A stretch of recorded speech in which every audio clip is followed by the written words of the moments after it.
member of our vocation panel is Seminarian Christopher Heller. Seminarian Chris is on his pastoral year internship at Holy Family in Hicksville, New York. We thank Seminarian Chris for giving this talk and explaining to us a little bit about seminary life and what his vocation means to him.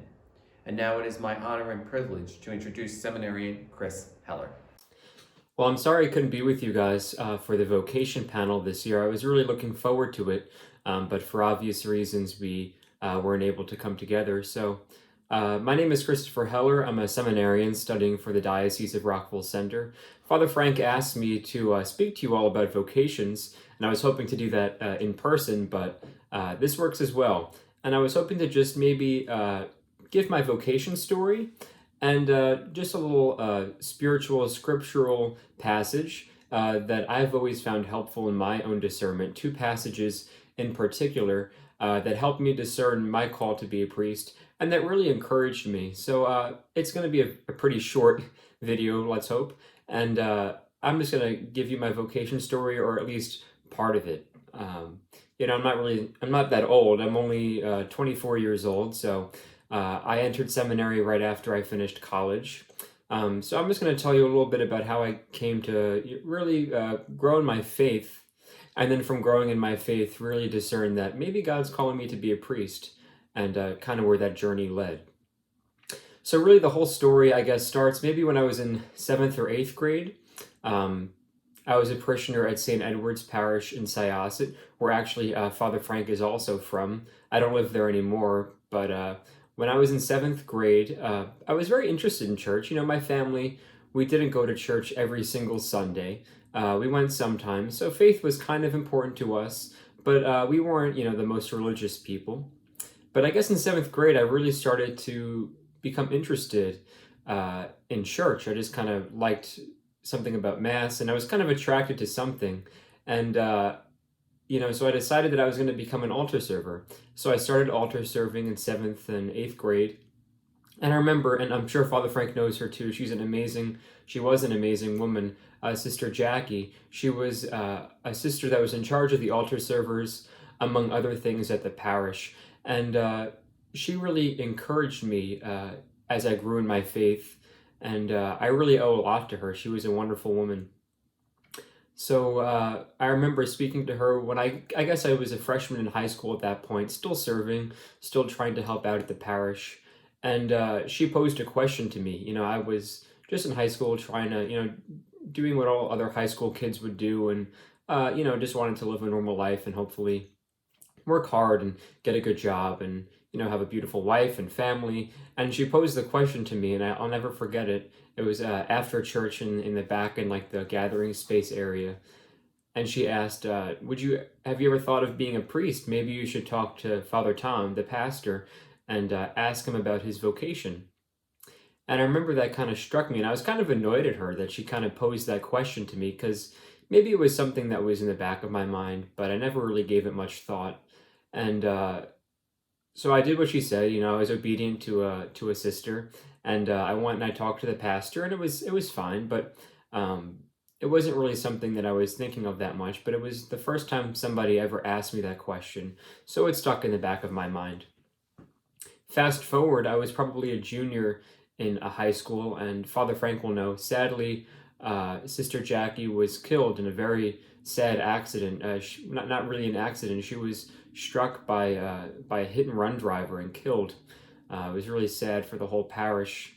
And I remember right after it was really the next week after she died, I was going with my family on a trip to Rome in Italy. And I remember the entire flight and the first day of the trip, she was just on my mind a lot. And then the question came back, that question that she asked me. I remember exactly the moment when she said, "Did you ever think of becoming a priest?" And now a junior in high school, kind of more mature in my faith, starting to discern more. While I was in Rome, that question stuck in the back of my mind. And if you want to kind of run from a vocation to become a priest, definitely don't go to Rome. There's so many places to pray there, beautiful churches. And I remember praying at the tomb of St. John Paul II, praying for Sister Jackie, and then just asking, at the tomb of this amazing priest and shepherd, I remember asking God, like, what do you want me to do? Do you want me to become a priest?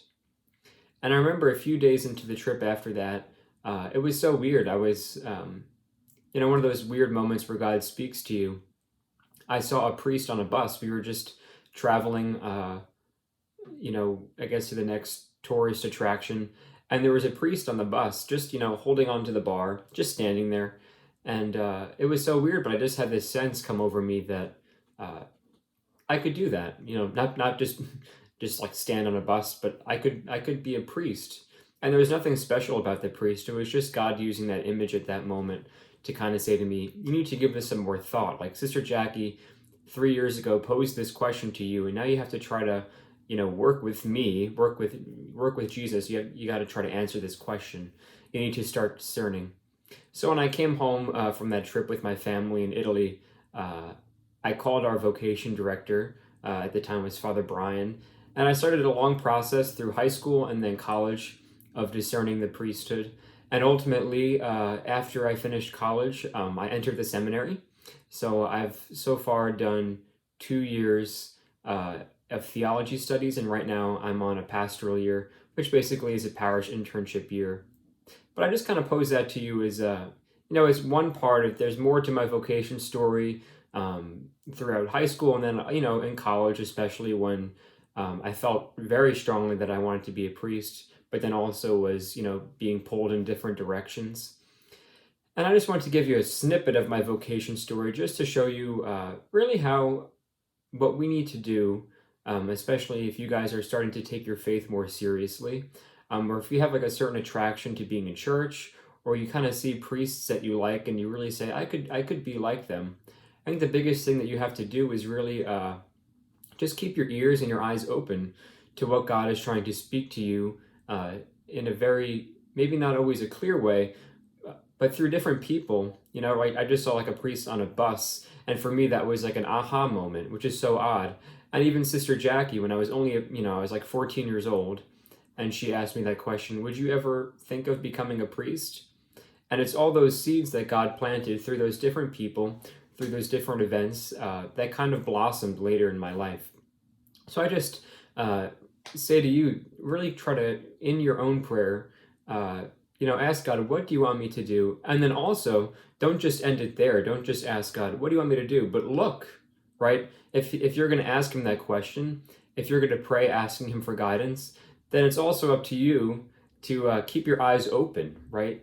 To be looking for where he's trying to speak to you, where he's trying to point you in a direction to follow him. And that's on our part. And then to continually, right after I saw the priest on the bus, I didn't know at that moment I wanted to be a priest. But it was a moment where I said, okay, let me take the next step. And we keep walking with Jesus. And at a certain point, he's gonna show us definitively, like, you need to go in this direction, or show us another path to go to. And we'll never be going in a wrong path if we're just trying to go deeper and deeper into a relationship with him, right? If we're doing that, then we're always going to be going towards the path that he's discerning for us. And I'll just add one more thing too.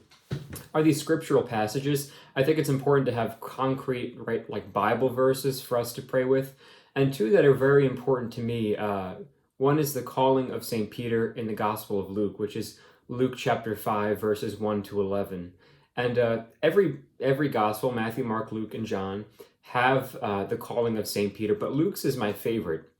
And it's because Jesus only calls Peter after he helps him to catch, I think it's 2 boatloads of fish, right? Like he helps Peter to catch all of this fish, and then he says, follow me.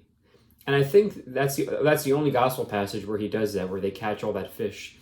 And I love that because, right, if you're called to be a priest, as I feel that I'm called to be a priest, there's going to be sacrifice, right? Of course, you have to forego having a family, having a wife and children. You forego basically having a normal sort of life, right? You don't have a 9-to-5 job, but you're basically living at the mercy of the people and serving them at all hours of the day and night.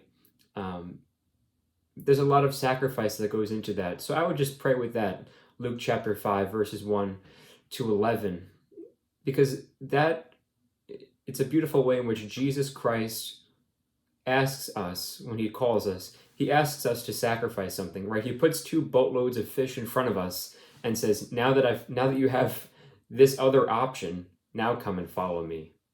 And I think that's just a beautiful way to reflect on what really goes into following the call to priesthood. The other verse, the chapter and verse that I like, is from John, and it's at the end of the Gospel of John, John chapter 21, verses 15 to 19. And at the end of that passage, this is when Jesus, after he rises from the dead, he's talking to St. Peter along the sea. And it's that back and forth when he says, "Peter, do you love me?" And Peter responds, "Yes, Lord, you know that I love you." And this is to undo the way in which Peter denied Jesus, right? When he was going through his passion, Peter denied Jesus, saying, I don't know the man, I don't know him.